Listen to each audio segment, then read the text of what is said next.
पवित्रा एकादशी।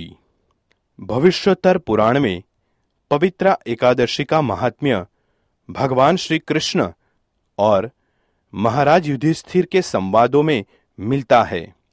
एक बार युधिष्ठिर महाराज ने श्री कृष्ण को पूछा, हे मधुसूदन, श्रावण मास के शुक्ल पक्ष में आने वाली एकादशी का नाम, उसका महात्म्य क्या है? इस बारे में कृपया आप विस्तार से वर्णन करें। भगवान श्री कृष्ण ने कहा, इस एकादशी का नाम पवित्रा है। जो भी इस व्रत की महिमा को श्रवण करेगा, उसे वाजपेयी यज्ञ के फल की प्राप्ति होगी। बहुत वर्षों पहले द्वापर युग के प्रारंभिक काल में महिजित नामक राजा महिष्मतीपुर नामक राज्य पर राज करते थे। अपनी संतान की तरह प्रजा का रक्षण करते थे।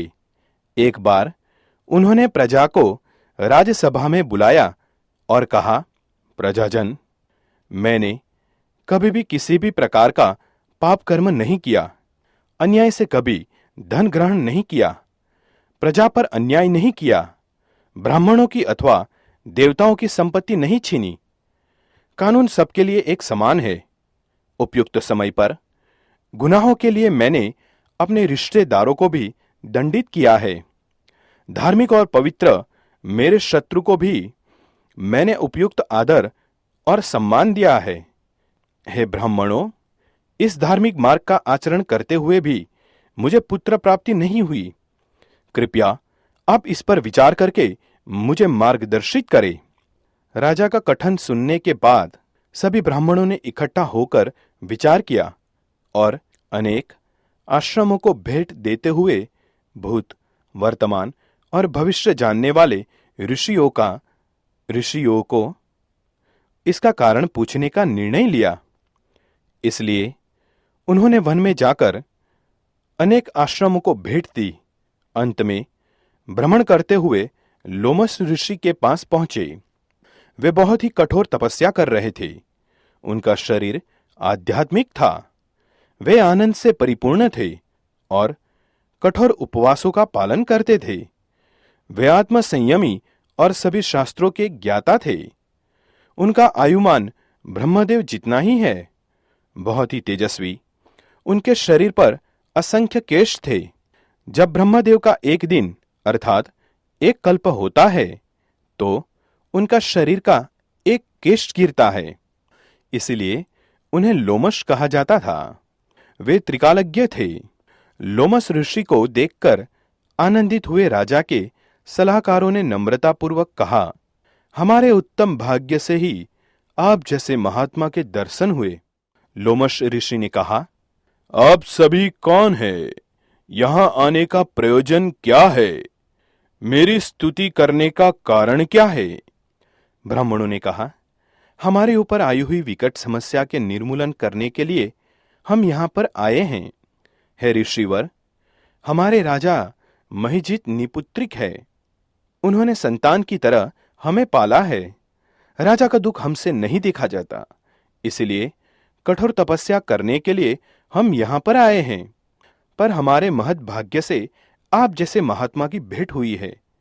आप जैसे महान व्यक्ति के दर्शन से कार्य सिद्धि होती है। हे द्विजवर, हमारे निपुत्र राजा को पुत्र होने के लिए आप हमें कृपया उपाय बताइए। ये सुनते ही लोमस ऋषि ध्यानस्थ हुए और महिजित राजा के पिछले जन्म का वृतांत जानकर कहने लगे, ये राजा पिछले जन्म में वैश्य था। व्यापार के लिए एक गांव से दूसरे गांव भटकता था। एक बार घूमते हुए वो प्यास से व्याकुल हुआ।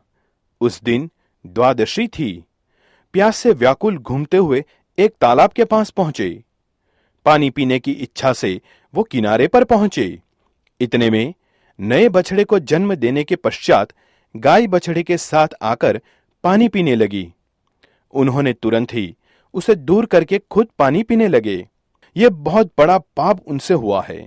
इस पाप के कारण उन्हें पुत्र प्राप्ति नहीं हो रही है। ये सुनकर राजा के सलाहकार ब्राह्मणों ने पूछा, किस पुण्य से अथवा व्रत से राजा इस पाप से मुक्त होंगे? इस विषय में आप हमें बताइए।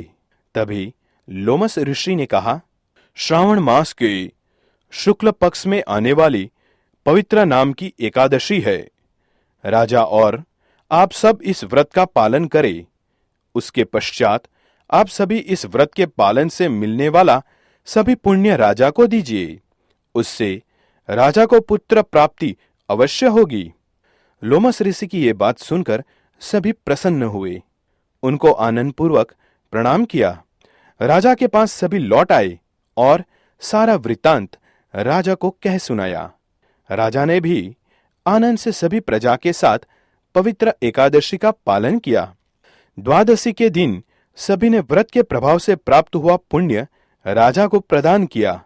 कुछ दिनों पश्चात रानी को गर्भ धारणा हुई और उसने सुंदर पुत्र को जन्म दिया। हे युधिष्ठिर महाराज, जो कोई भी इस व्रत का पालन करता है, सभी पापों से मुक्त होकर इस जन्म में और अगले जन्म में सुख की प्राप्ति करता है। जो कोई भी इस व्रत का महात्म्य श्रद्धापूर्वक सुनेगा अथवा कहेगा, उसे इस जन्म में पुत्र प्राप्ति का सुख मिलता है तथा अगले जन्म में भगवत धाम की प्राप्ति होगी।